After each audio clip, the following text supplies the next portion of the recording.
Is it really possible to grow your business by doing business backwards? Doing business backwards.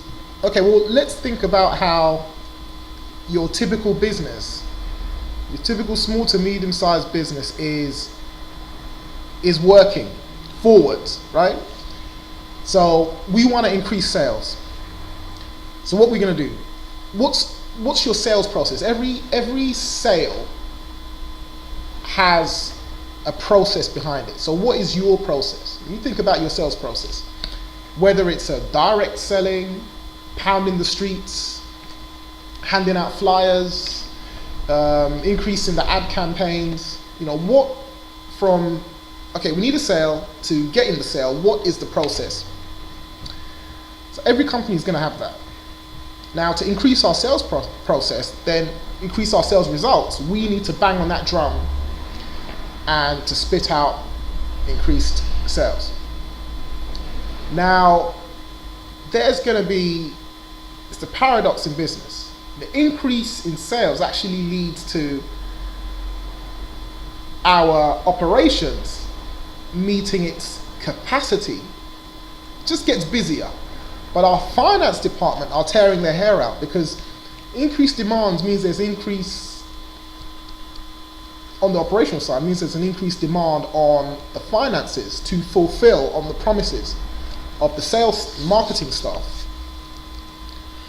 And it's going to always reach a point where the hinges and the screws are going to get loose.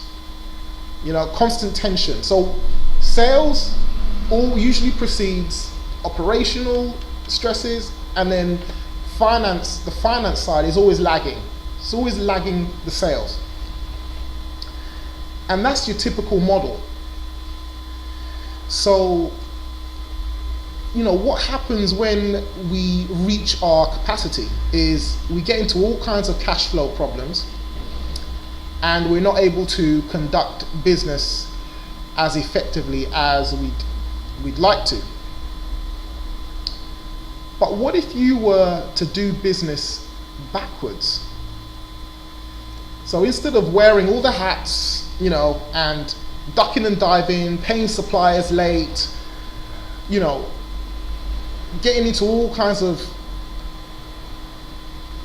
cash flow models, and what if you were to do it backwards? What if the finance actually preceded the sales?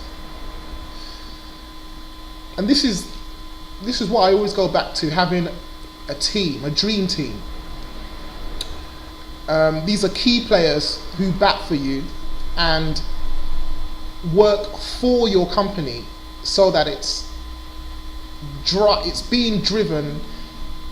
Every cylinder is working at maximum efficiency and in the same direction, the direction of your vision. So the key members of this dream team that are going to start the finance part, you've got the first key member is going to be looking for external forms of finance. Financiers or backers who are going to back your company's sales, marketing, operational efforts. And you also have a key member on your team, a tax efficiency expert, who is going to help your company be more tax efficient so that you can redeploy the tax savings that your company makes and put that money towards your company for the internal growth and some external growth. Now, what would you do with those resources? What would you do if you now had that extra cash flowing in your company based on the efforts of your external growth dream team? I mean, the mind boggles of what you could do. Just get creative. You could prepay a supplier, right? You could say, hey, you're my favorite supplier. Why don't I pay you a certain amount in exchange for an increased discount, okay? And you could take that extra discount and use it to incentivize your key talent, your salespeople, your management. So really we're talking about those extra funds going to work within your business. If you're incentivizing your sales and marketing staff, well, if your sales staff are worth their salt, and by earning an extra commission, okay, they're incentivized to go out and do whatever they do, your sales go up. But the key thing to realize here is that the finance has preceded the sales. And if the sales go up, okay, which means the tax efficiency expert has more potential tax savings to make, can you see that that's a perpetual motion machine within your company? And that's all with the dream team. So you'll actually be doing business in reverse, doing business backwards, and it will be driving your growth.